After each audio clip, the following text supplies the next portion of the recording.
hágase tu voluntad en la tierra como en el cielo. Danos hoy nuestro pan de cada día.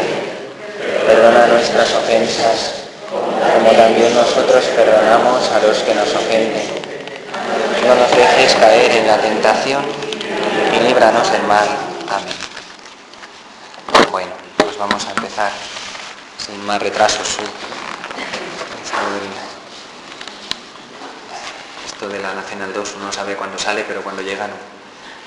Porque hago mucho este viaje para venir aquí a Alcalá y cada día es distinto. Si el camino es el mismo, el viaje cada día es distinto.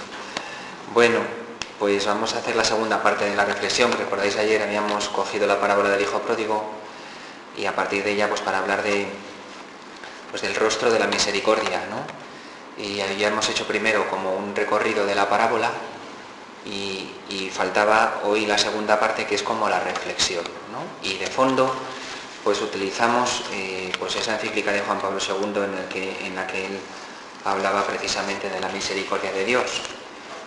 Se llama Ricos en Misericordia, y en castellano la podéis encontrar en internet, en la página del Vaticano, la tenéis muy a mano. Pues la reflexión es la segunda parte que nos falta y que vamos a hacer hoy. Bueno, pues ¿en qué consiste la misericordia de Dios? Pues vamos a ponerle hoy rostro, ¿vale? Voy a adelantar, para empezar, primero el ejemplo o la imagen que se puede, para que se entienda lo que quiero intentar explicar, para que así pues nos ayude a tener eso de fondo. El ejemplo está al final, pero mejor lo creo pensado ponerlo al principio para que así se entienda desde el comienzo, por si acaso estoy hablando y no se acaba de entender bien lo que digo, porque no me sepa yo explicar. Bueno, pues hay dos cosas muy diferentes. Una cosa es la compasión y otra cosa es la lástima. En la misericordia la lástima no tiene lugar. En la misericordia hay compasión, pero no hay lástima. La compasión es el padecer con el otro, ¿no? Como decíamos ayer, en la misericordia se pone en el propio corazón la miseria del otro. Jesucristo, cuando está en Getsemaní y carga sobre sí pues nuestros pecados en la oración del huerto, y cuando sufre su pasión y en la cruz, compadece con el hombre, porque hace suyo nuestro sufrimiento, lo carga sobre sí mismo y lo lleva por nosotros, es decir, en favor nuestro y también en nuestro lugar, ¿no? Esa es la compasión. Dios tiene compasión de nosotros en el sentido de que compadece con nosotros, es decir, padece lo que padecemos, hace suyo nuestro sufrimiento. Es muy distinto de eso tener lástima. Tener lástima es propio de aquel que está contemplando el sufrimiento de alguien desde fuera, sin querer participar para ser protagonista activo en el ayudar al que sufre. La lástima es aquella actitud del que desde fuera, por ejemplo, contempla en la televisión las imágenes de los niños en África que están muriendo de hambre y toda la injusticia que allí tiene lugar, y sin moverse a mayor pensamiento en el corazón ni en la cabeza, siente lástima de lo que les está ocurriendo, pero sin verse él interpelado por esas imágenes a quererse comprometer con ello, ¿no? Eso es la lástima, como el que mira un sufrimiento desde fuera y te produce un sentimiento de sacudida de la conciencia, incluso de dolor, incluso de sentir de verdad lo que está el otro sufriendo, pero sin que tú te muevas o te veas movido a participar de un deseo de ayudar, de servir, de hacer tuyo el sufrimiento del otro, no para hundirte con él, sino para levantarlo, ¿no? Entonces es muy distinta la compasión de la lástima. Pues el ejemplo, cuando queremos ponerle un rostro a la misericordia, un ejemplo muy sencillo que nos puede servir es el de quien mira que de pronto en medio del fango en la calle ha llovido, ha habido un torrente, una riada, todo se ha inundado y se ha mezclado con barro, con lodo de la montaña que ha caído cercana al pueblo, y en todo el fango que hay por la calle, de pronto ve que hay una perla preciosa. Y se acerca y detectando que esa perla preciosa está en el fango a punto de perderse, que se está arruinando porque allí todo su valor y toda su belleza se está perdiendo, enseguida, sin perder más tiempo, se inclina y la rescata y la coge para evitar que se pierda, ¿no? Entonces eso es el rostro, si queremos ponerle, o la imagen que nos puede valer del que cuando contempla una belleza, un bien verdadero que se está perdiendo, que se está arruinando, pues enseguida se inclina, se viene a donde está para cogerlo sobre sí, levantarlo y sacarlo y salvarlo.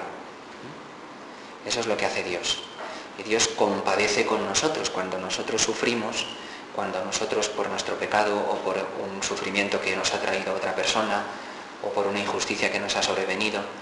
Dios, compadecido, enseguida viene a hacer suyo nuestro dolor para levantarnos de donde hemos caído, porque reconoce que nosotros somos un bien incalculable que no puede perderse.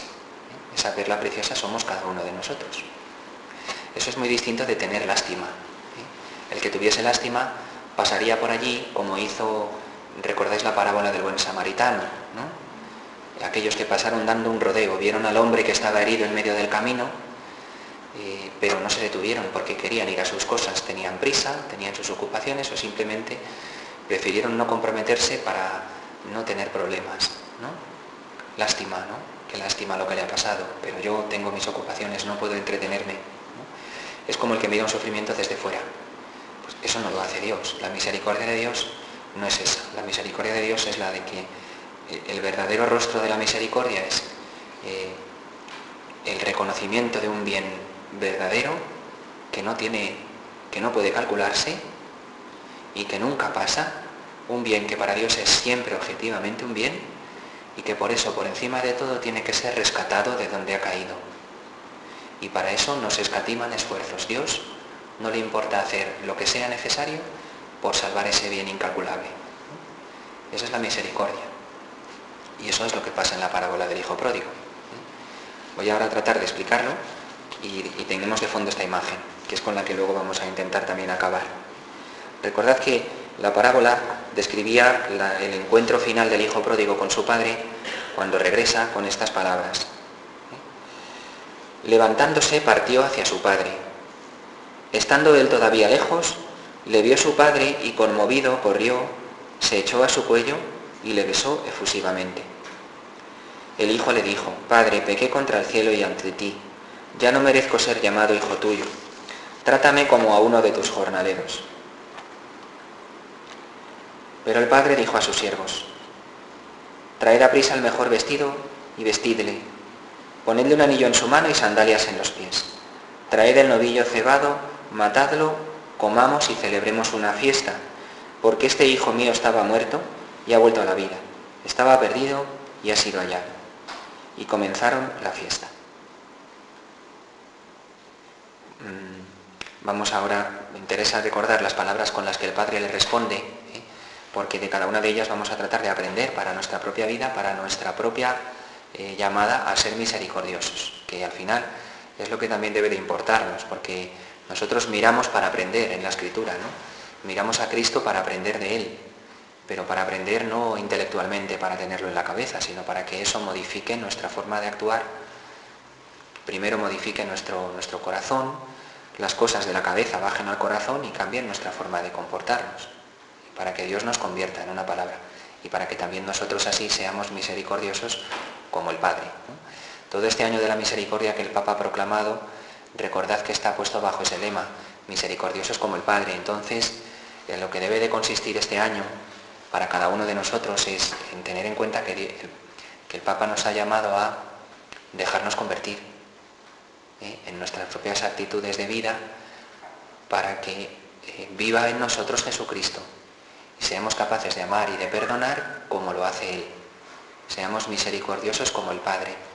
Y eso lo aprendemos contemplando a Cristo, pero una contemplación que debe ser activa, porque no nos basta solo con quedarnos con aprender las cosas como quien mira, como quien lee un libro o quien se estudia una lección de un libro, sino para que eso baje a nuestro corazón y lo transforme, ¿no? Convierta nuestra vida y nos haga el Señor cada día un poco más parecidos a Él, ¿no? Entonces, todo lo que hablamos, todo lo que decimos, lo que rezamos, lo que celebramos debe de ir encaminado a eso, a que el Señor por fin, de una vez por todas, nos convierta, ¿no? Y nos dejemos convertir por Él, ¿no? Bueno, pues Vamos a fijarnos entonces en lo que el Padre hace, porque aquí está la clave para entender en qué consiste la misericordia de Dios, para que aprendamos para nuestra vida y nos dejemos cambiar el corazón por el Señor, de forma que seamos misericordiosos como el Padre. Bueno, pues, ¿en qué consiste la misericordia de Dios? Pues sin duda esta analogía que decíamos ayer, la figura del Padre que aparece en la parábola, nos revela a Dios Padre. Es lo primero. Dios como Padre. El Padre de la parábola es nuestro Padre Dios. Su comportamiento, su modo de obrar, nos expresa su actitud interior, los sentimientos internos del corazón de Dios. Y además la parábola nos permite pues, recoger cada uno de los hilos del Antiguo Testamento que hablaban del amor y de la misericordia y hacer una síntesis llena de profundidad, de sencillez. Y entonces se ven varias cosas. Primero, que el Padre es fiel a su ser Padre. Esto no es una cosa trivial, parece una verdad de perogrullo, pero Él es Padre y es siempre Padre. Es fiel a su paternidad. No es un padre que llegado a un momento de la vida porque un hijo suyo que le ha traicionado y le ha hecho sufrir tanto le diga, ya no te conozco y ya no eres mi hijo nunca más. Dios Padre nunca hace eso. Él es siempre fiel a su paternidad. Es fiel a su amor con el que nos creó y con el que nos eligió.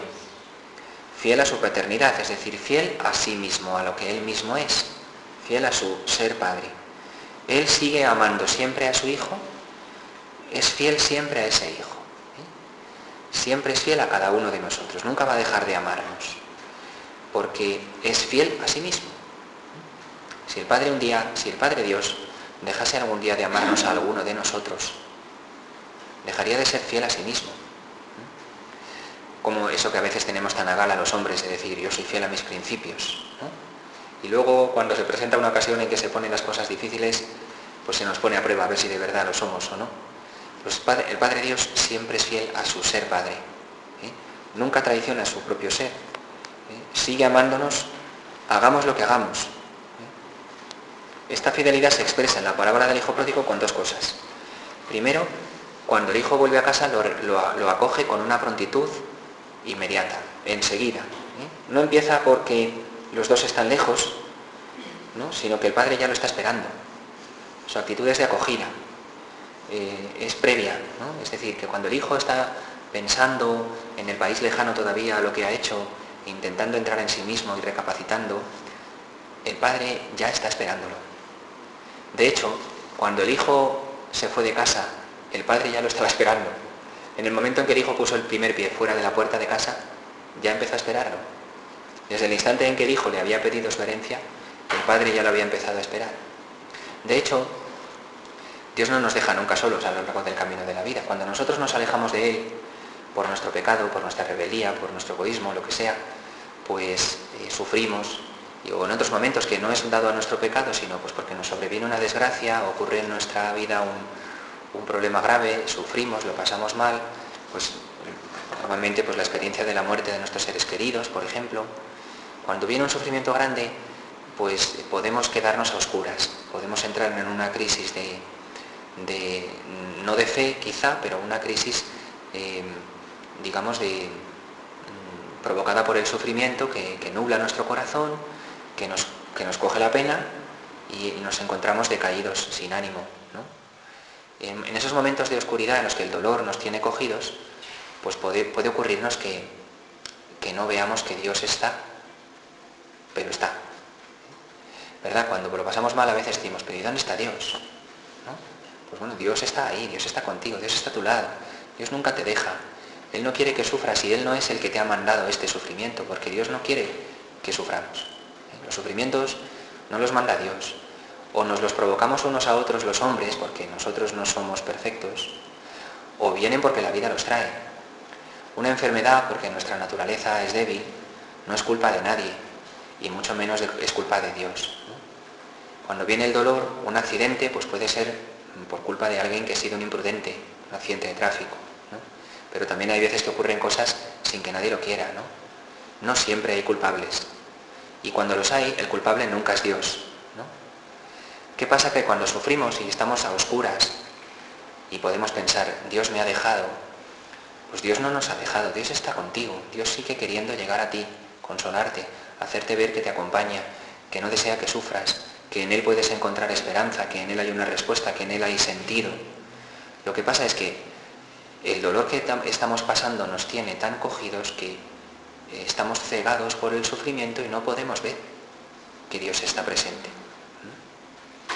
Cuando entramos en una habitación a oscuras, vamos a tientas, con miedo de que haya algo por en medio y nos tropecemos y caigamos. Y no podemos ver nada, ¿no? Y cuando de pronto, si hay alguien dentro de la habitación, enciende un mechero, pues enseguida la mirada se va hacia esa luz, ¿no? Algo parecido nos ocurre cuando nos viene la noche del dolor. Nosotros somos incapaces de ver claro. Por eso no conviene, cuando pasamos momentos de turbación, no conviene nunca que tomemos decisiones importantes, porque muy seguramente nos vamos a equivocar. No podemos ver con claridad, no podemos pensar con calma, no podemos tener la serenidad suficiente para decidir cosas importantes. Tampoco podemos ver que Dios sigue a nuestro lado amándonos. Cuando el hijo pródigo se marchó de casa, el padre, podríamos de alguna manera, sin violentar la palabra de Dios, porque pienso que respeta el sentido de quién es Dios y de lo que Dios hace, de alguna manera podríamos decir que casi el padre en realidad se había ido detrás de su hijo, por si le pasaba algo. Nunca nos deja, cuando nos alejamos de él por el pecado, nunca dejamos de ser sus hijos, lo decíamos ayer. Y él está siempre ahí pendiente y esperando, a ver si llega un momento que por un poco de luz nos demos la vuelta y le veamos que está ya con los brazos abiertos, ¿no? Esperando. Pues hace esto, es así, ¿no? Pues la primera rasgo que se ve esta fidelidad de Dios en la parábola es la prontitud inmediata con que nos acoge, ¿no? El Padre nos está esperando ya, ¿no? Si luego nosotros no vamos, pues no vamos, pero Él, lo suyo es la acogida, ¿eh? Y esto es lo primero que hemos de aprender para nuestras actitudes cristianas, ¿eh? En nuestra familia, en el matrimonio, en las relaciones de amistad o de trabajo. Cuando tú ves que el otro te rechaza, pues ten los brazos abiertos para perdonarle. Porque es lo que hace el Padre Dios. ¿Eh? Con esa prontitud, y esa actitud de enseguida, sin hacerse más razonamiento, sin parar a pensar más. ¿Eh? El Padre está perdonándonos ya, tiene los brazos abiertos de antemano, nos ama como hijos y eso se manifiesta en su disponibilidad a acogernos. Si luego no regresamos, pues no regresamos, pero si lo hacemos nos vamos a encontrar con que Él se lanza sobre nosotros y nos abraza, porque además Él es el que corre, estando todavía lejos, conmovido, corrió, se echó a su encuentro, a su cuello y le besó efusivamente. Entonces, esto es lo primero, la prontitud inmediata en acoger. Y nos tenemos que preguntar, me pregunto yo, ¿yo hago esto con quien a mí me rechaza? Si no hago esto, en cambio, ¿qué es lo que hago? Y luego me tengo que preguntar, ¿y qué es lo que hace Cristo cuando alguien a Él le rechaza?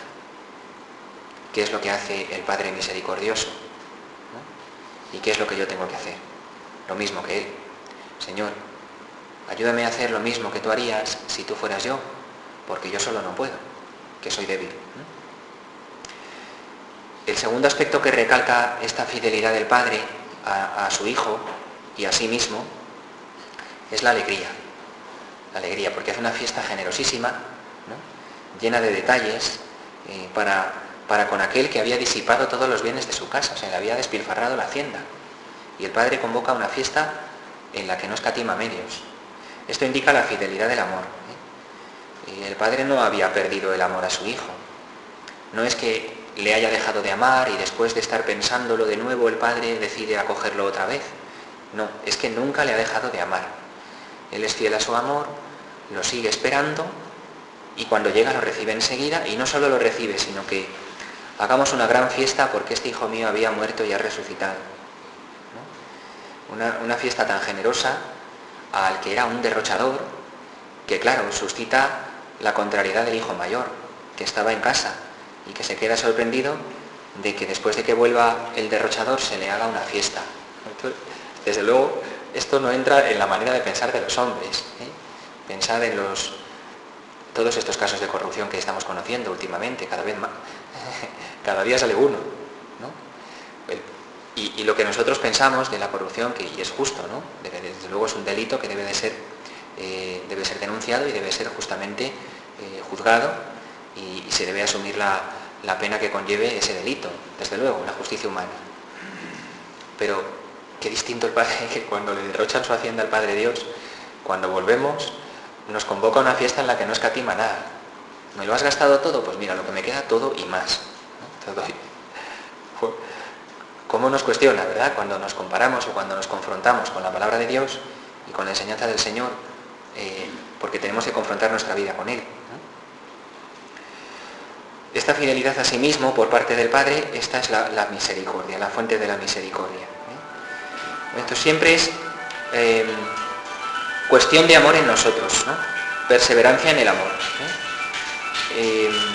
Entonces, igual, pues aprender de nuevo, ¿no? Otra cosa que nos puede llevar a reflexionar. Cuando se nos diga que tenemos que tener misericordia, ¿no? ¿Cuántas veces a nosotros nos dicen, bueno, pues perdónalo y tú estás, no, es que no puedo, es que me cuesta, es que no lo quiero perdonar. Ya sé que tengo que hacerlo, pero no me lo digas porque no lo quiero oír. ¿No? Eso nos pasa, ¿verdad? Entonces, no es que yo primero me dejo llevar de la frialdad o incluso del odio y luego en un segundo momento que ya me enfrío y ya se me pasa, pues estoy dispuesto a hacer las paces, ¿no? Eso nos pasa a nosotros, pero a Dios no, ¿eh? Dios es amor siempre. Y entonces nosotros como cristianos, pues ojalá fuéramos capaces de estar siempre prontos a seguir amando en todo momento, a no dejar que en nosotros el amor se vea nunca afectado por lo que nos han hecho y retirarlo, ni siquiera para luego devolverlo en un segundo momento. Ojalá pudiéramos también ser siempre perseverantes en el amor, como lo es el Padre. Otra cosa es que el otro no vuelva. Si no vuelve, yo no lo puedo acoger, pero no es por falta de deseo por mi parte, y ni por falta de que yo le haya abierto el corazón, ¿no? Esa debe ser la actitud del cristiano, ¿no? Bueno, un tercer detalle. Esta fidelidad del Padre se expresa también en el hecho de que se conmueve, ¿eh? Dice la parábola, porque lo dice así, que el Padre le vio cuando venía desde lejos y se conmovió. Conmovido, corrió, se echó a su cuello y le besó efusivamente. Entonces se ven estos sentimientos internos de amor con que el Padre recibe al Hijo, indica la ternura de ese amor, la actitud interna con la que nos ama el Padre Dios. Tenemos entonces estos tres elementos, bueno, 4, porque al final está ese amor, la prontitud, la fiesta o la alegría, el conmoverse, el amor con que el Padre recibe al Hijo, que obra a impulsos de un afecto enorme, ¿no? Y hay que recalcar este afecto, como decíamos ayer, porque en Dios no es un Dios frío. ¿Recordáis aquello que yo contaba ayer de aquella objeción de la filosofía griega, ¿no? Si Dios es un ser perfecto, Dios no puede conmoverse, porque cualquier cambio en el ser de Dios, cualquier cambio que le mueva a compasión, que le mueva a sufrir, porque si Dios sufre por nuestro pecado, entonces no es perfecto y entonces no puede ser Dios, ¿no? Así discurrían, ¿no? Los griegos. Bueno, pues eso no es cierto. Sí que es cierto que en su ser Dios es inmutable. El ser de Dios no cambia, pero ese ser de Dios es amor. Y en el amor hay afecto. Y el afecto se conmueve ante el dolor del otro. Es decir, que lo que nunca va a cambiar en Dios es su inmenso amor.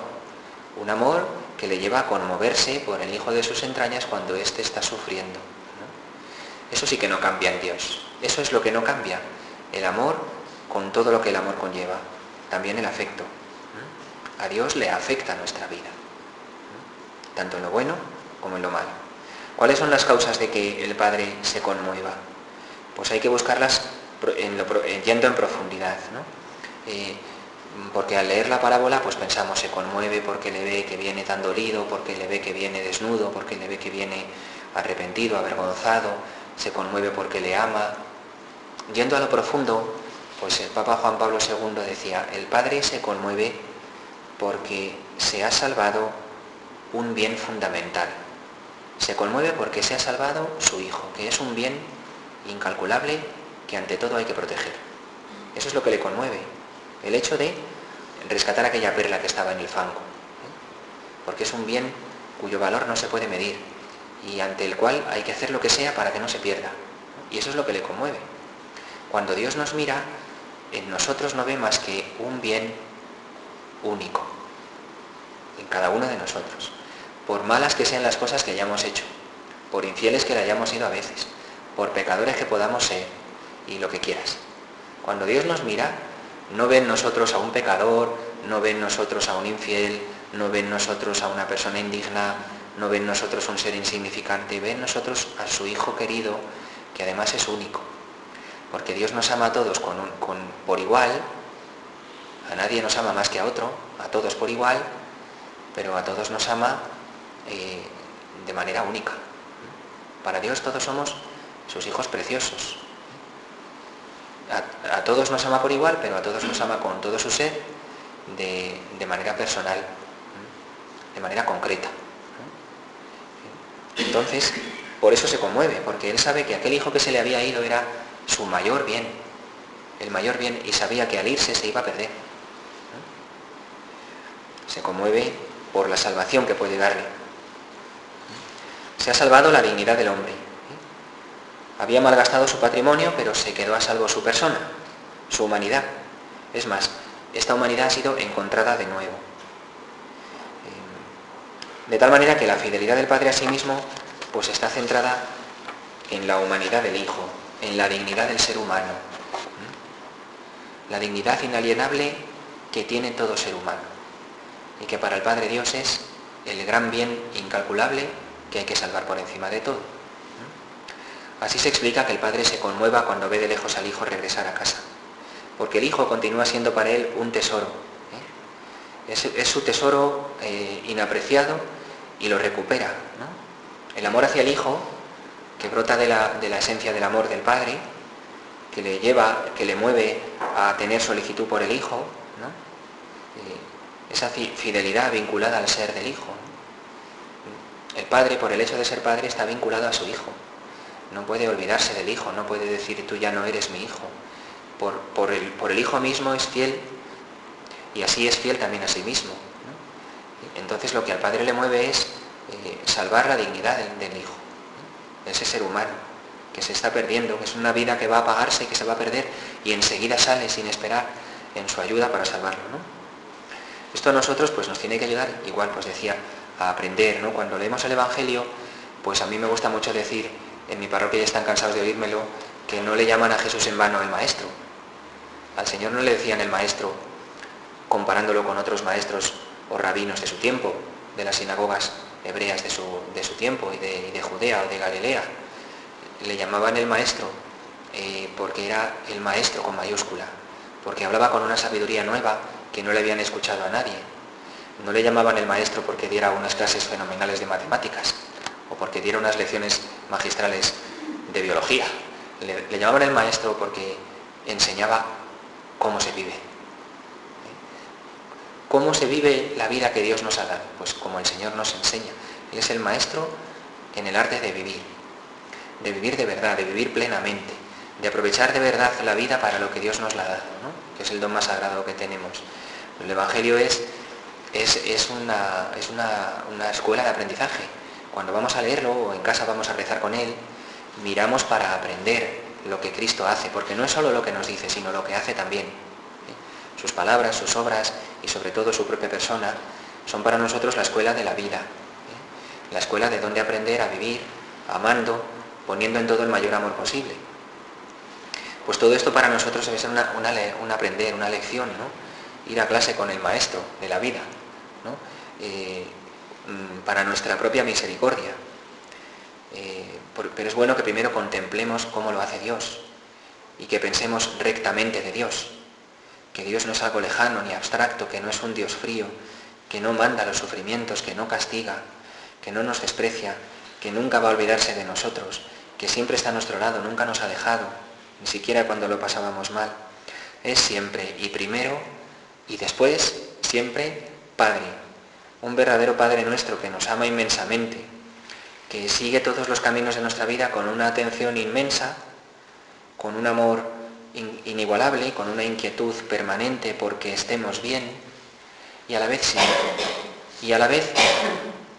sin invadir nuestra libertad. Y por eso también precisamente es el Padre bueno, porque sabe ser buen Padre que no se salta la libertad de sus hijos, ¿no? Incluso toma la parte de tu herencia y márchate si quieres, ¿no? Con lo que eso suponía para él y de dolor en su corazón.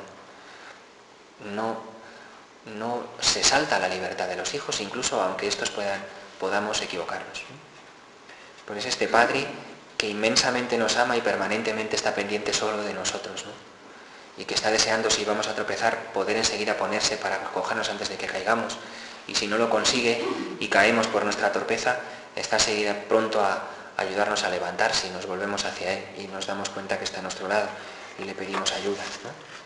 Pues pensar rectamente de Dios, ¿no? Que cuando el Papa ha proclamado este año de la misericordia, creo que tenemos la ocasión más idónea para que revisemos cuál es nuestro esquema de fe y qué idea de Dios tenemos en la cabeza.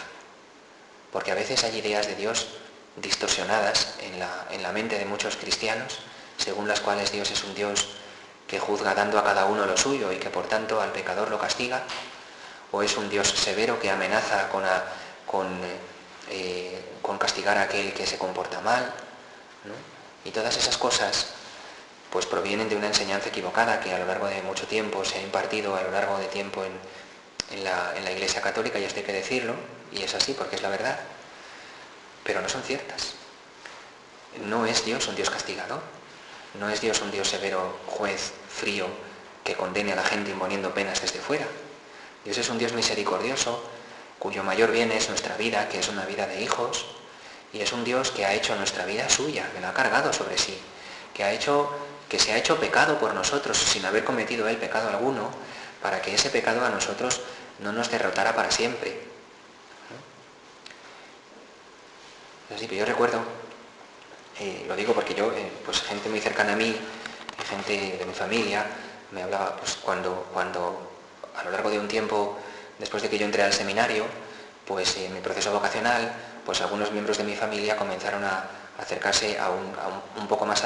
Nunca habían dejado la fe ni habían dejado de creer, pero la fe estaba un poco aletargada, se contentaban o se limitaban a ir a misa el domingo, y personas de mi familia que cuando yo entré al seminario supuso en su vida una sacudida y generó una reflexión y un acercarse de nuevo a Dios.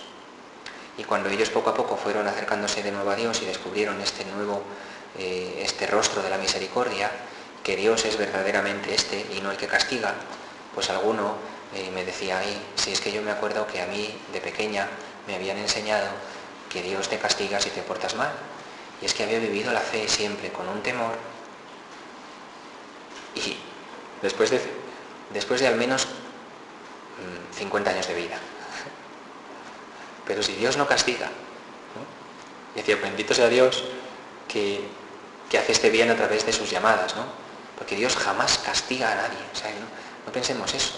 Pensemos que, no me quiero ir de tema y vamos a volver enseguida, pero respecto de pensar rectamente de Dios, tenemos que aprenderlo también a raíz de la parábola del Hijo Pródigo, y en este año de la misericordia que el Papa nos invita a ver cuál es el rostro de Dios.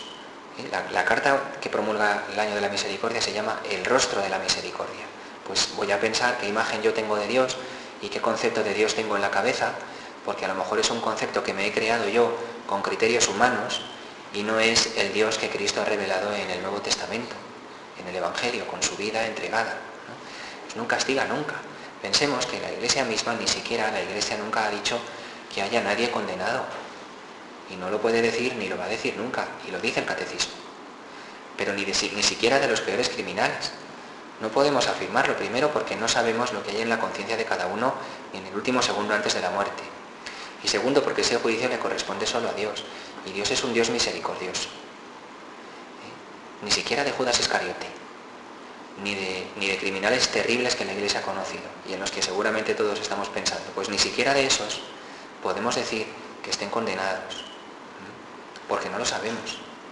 En cambio, la Iglesia, yo creo que de manera muy conforme y muy afín a lo que Cristo revela en el Evangelio, sí que puede decir y podemos decir que hay gente concreta, con nombres y apellidos, que están en el cielo, que son los santos. San José, ¿no? Que es el patrón de la Virgen María, el patrón de vuestra parroquia, San José y María, todos los santos están en el cielo, y ellos lo sabemos porque la Iglesia los ha canonizado de manera, digamos, oficial, pero también tanta gente que a lo largo de su vida ha vivido cristianamente queriendo servir al Señor con su debilidad como la de todos y su fragilidad, pero el Señor con su misericordia lo que desea es que todos nos salvemos, ¿no? Y Dios no quiere castigar. Los castigos nos los imponemos a nosotros mismos porque son consecuencia de nuestros pecados. Pero Dios no castiga. Si tuviéramos tiempo en otra ocasión, podríamos explicar el concepto del castigo que a veces aparece en el Antiguo Testamento, para darnos cuenta de que en Dios no hay castigo alguno, y que no es verdad que el Antiguo Testamento esté fundado en el temor, que no es verdad, que es un Dios fiel que ama por encima de todas nuestras infidelidades, que siempre renueva sus promesas, que da de nuevo otra oportunidad, que vuelve a llamar, que nunca se aleja, que siempre está, ¿no? Que pacientemente aguanta nuestras rebeldías. Ese es el Dios del Antiguo Testamento, que es el mismo del Nuevo, el que después entra en el mundo en la persona del Hijo Jesucristo, que nos revela al Padre, ¿no? Revisar nuestro esquema de Dios. Y a lo mejor sería un buen ejercicio para este año de la misericordia. Oye, voy a examinar qué concepto de Dios tengo yo en la cabeza. Porque si este es el que tengo, lo tengo que quitar. Y tengo que adquirir el del Evangelio, que es el que revela a Cristo en la parábola del Hijo Pródigo, pero no para tenerlo solo en la cabeza, sino para que me baje al corazón y desde ahí modifique mi forma de comportarme, con la ayuda de Dios, ¿no? Bueno, pues volvemos. Esta solicitud por la dignidad del Hijo, que Él ha mantenido a lo largo de toda su vida. El Padre nunca ha considerado que haya dejado de ser hijo suyo, nunca. El Padre de la parábola nunca dice, este ya no es mi hijo. Nunca. Nunca. Fíjate qué distinto el hijo mayor, que dice, ese hijo tuyo, que ha malgastado su dinero perdidamente. Para el hermano mayor, el otro sí que había dejado de ser su hermano. Será tu hijo, pero ya no es mi hermano. En cambio, para el padre jamás dejó de ser su hijo. Y se lo recuerda y le dice, ha regresado tu hermano. Es tu hermano. Te recuerdo que ha vuelto tu hermano. Que este que ha vuelto es tu hermano. Este hermano tuyo estaba muerto y ha vuelto a la vida. Y entonces Dios nos recuerda que es tu hermano. Perdónale, que es tu hermano. Yo nunca dejo de considerarte mi hijo cuando tú me ofendes. Cuando a ti te ofenda otro, nunca dejes de considerarle tu hermano. Perdónale como yo te perdono a ti siempre. Luego rezamos, perdona nuestras ofensas como nosotros perdonamos a los que nos ofenden.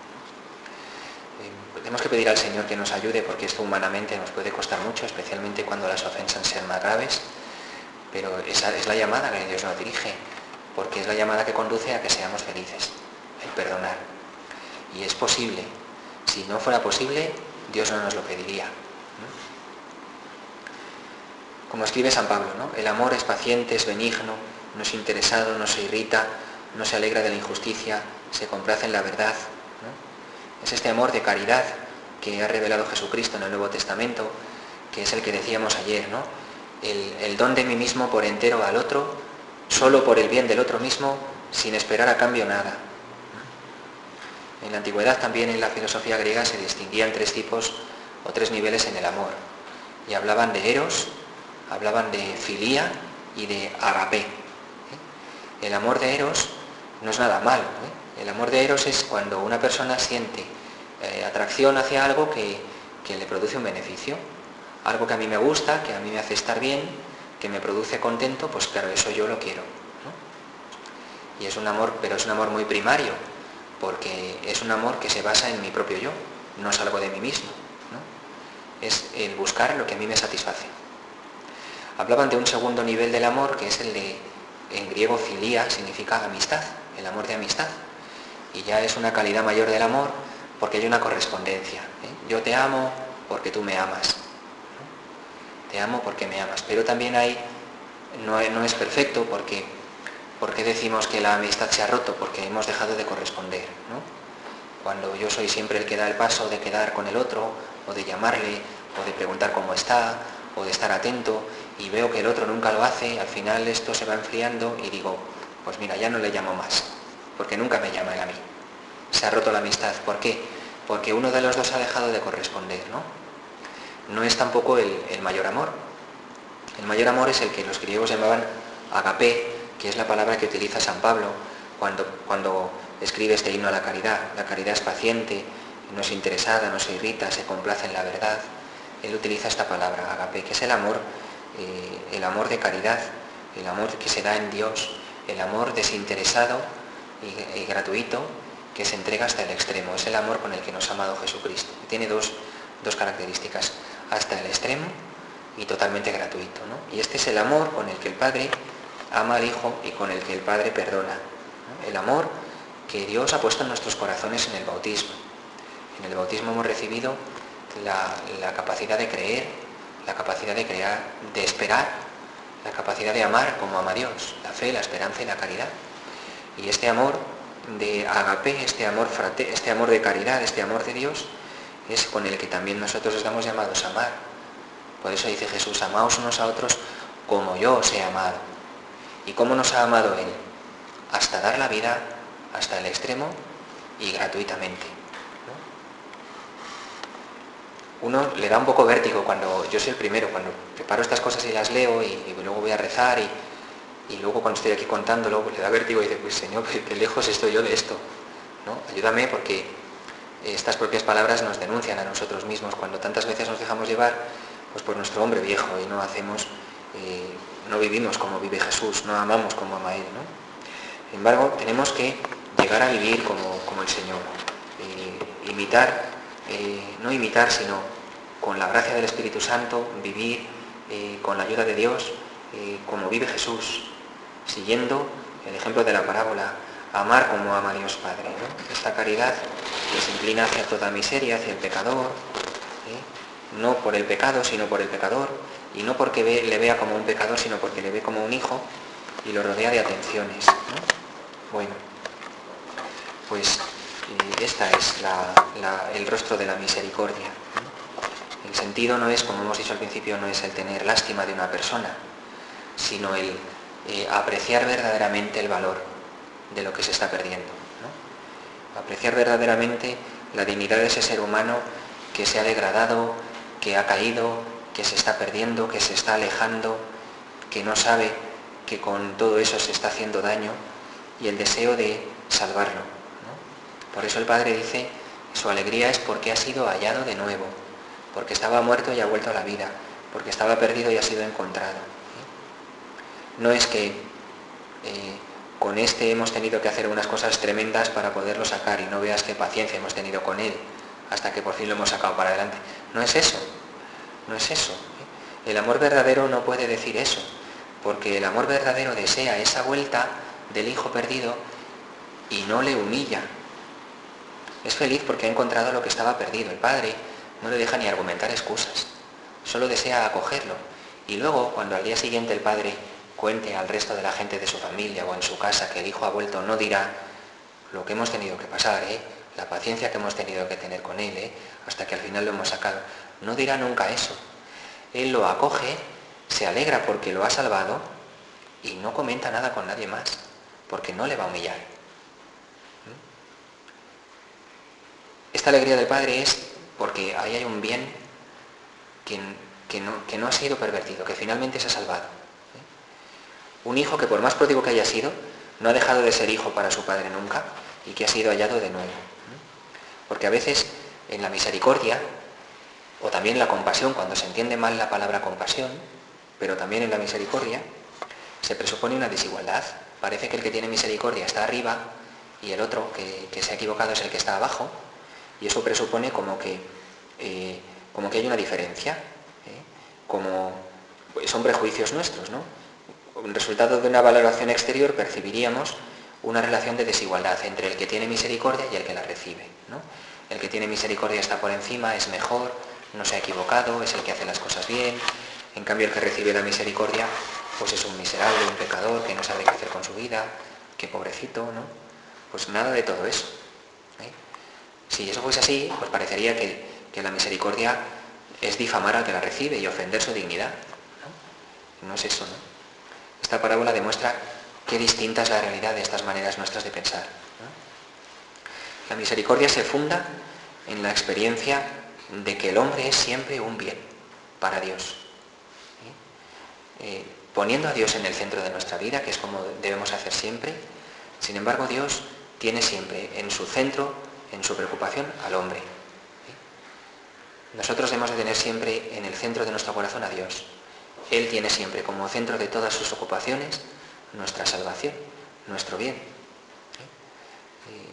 Es la experiencia de la dignidad propia del hombre, que desde luego Dios la tiene más clara que nadie. Nosotros mismos, ¿cuántas veces rebajamos nuestra dignidad o la perdemos? Pues por dejarnos llevar de criterios humanos.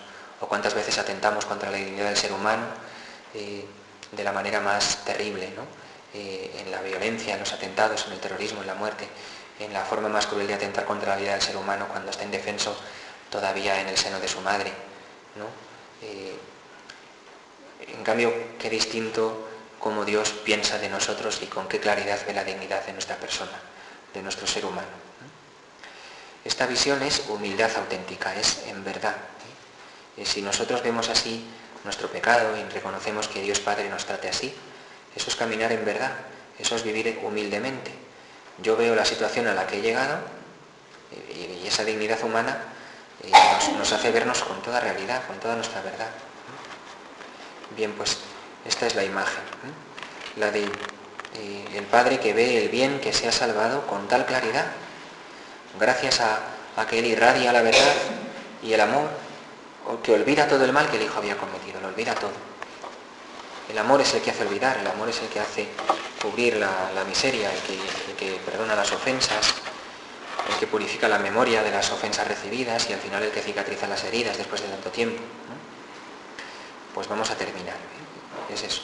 El significado propio de la misericordia no consiste en mirar el mal desde fuera y sentir pena por ello. La misericordia se manifiesta en su verdad cuando de todo ese mal coge el bien y lo salva y lo extrae porque lo sabe descubrir. Este bien está rodeado de males, pero veo que está ahí el bien y lo saco. Es como extraer una perla preciosa de en medio del fango, como decíamos al principio. Cogen la piedra preciosa y la sacan y la salvan y la lavan, la limpian, la hacen relucir al sol con todo su valor y la colocan en el lugar más protegido de la casa porque es el bien más preciado, ¿no? Pues eso es lo que quiere Dios de nosotros y así es como nos mira. Esto constituye el contenido fundamental de todo lo que Cristo ha hecho y ha dicho por nuestra salvación. Es la fuerza constitutiva de su misión. Si no fuéramos este ser de valor inigualable, de dignidad totalmente inalienable, que es el ser humano creado a imagen y semejanza de Dios, pues Dios no hubiera enviado a su Hijo a morir en cruz por nosotros. Si no ha escatimado ni siquiera a su propio Hijo, dice luego San Pablo, ¿cómo no nos lo va a dar todo con Él? ¿No? El Señor ha venido a buscar lo que estaba perdido a través de su cruz para satisfacer también por nuestros pecados, pero para poder resucitar, para que vivamos para siempre eternamente felices con Él.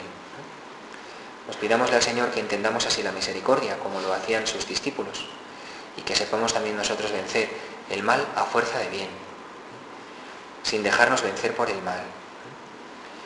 Y luego, pues cuando tengamos nosotros que hablar de la misericordia hacia los demás, presentemos este rostro auténtico que tiene, y sobre todo, vivamos conforme a ello, que podamos nosotros también llegar a ser misericordiosos como el Padre. Gloria al Padre y al Hijo y al Espíritu Santo.